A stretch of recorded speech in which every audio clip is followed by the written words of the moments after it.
Hi guys, ಇತ್ತೀಚೆಗೆ social ಮೀಡಿಯಾದಲ್ಲಿ trending ಅಲ್ಲಿರೋ ಟಾಪಿಕ್ ಏನಪ್ಪಾ ಅಂತಂದ್ರೆ ಶರ್ಟ್ ಬೆಲೆ ಎಷ್ಟು, 80,000ನ 2,00,000ನ. ಸೊ ಈ ರೀಸೆಂಟ್ ಆಗಿ ಅವರ ಮಗನ ಫೇಲ್ ಪಾರ್ಟಿನಲ್ಲಿ ಯೂಸ್ ಮಾಡಿರೋಂಥ ಶರ್ಟ್ಸು ಅದು ಒರಿಜಿನಲ್ ಡೂಪ್ಲಿಕೇಟ ಲೈವ್ ಆಗಿ ನೋಡೋಣ.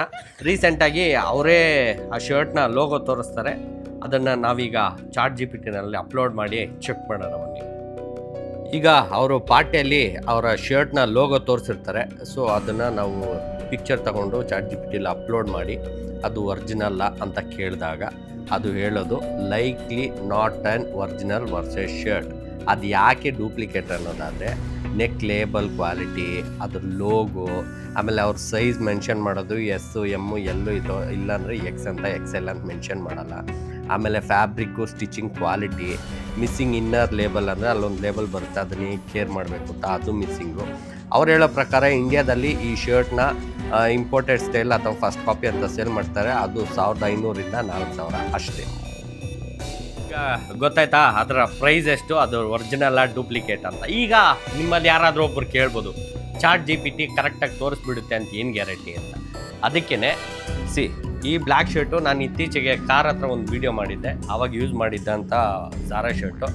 ಇದನ್ನು ಚೆಕ್ ಮಾಡೋಣ ಚಾಟ್ GPT ಏನು ಹೇಳುತ್ತೆ. ಇಲ್ಲೂ ನಾವು ಸೇಮ್ ಪ್ರೊಸೀಜರ್ ಪ್ರಕಾರ ಲೋಗೋನ ಅಪ್ಲೋಡ್ ಮಾಡಿ ಹೇಳ್ತಾ ಇದ್ದೀವಿ. ಇಲ್ಲಿ ನೀವು ಕ್ಲಿಯರಾಗಿ ಚೆಕ್ ಮಾಡ್ಬೋದು, ಅದು ಒರಿಜಿನಲ್ ಶರ್ಟೇನೆ, ಕರೆಕ್ಟ್ ಝಾರಾ ಲೇಬಲ್ಲು ಎಲ್ಲ ಪರ್ಫೆಕ್ಟ್ ಆಗಿದೆ, ಒರಿಜಿನಲ್ ಝಾರಾ ಶರ್ಟ್ ಅಂತ ರಿಸಲ್ಟ್ ಕೊಡ್ತು. ನೋಡಿದ್ರಾ?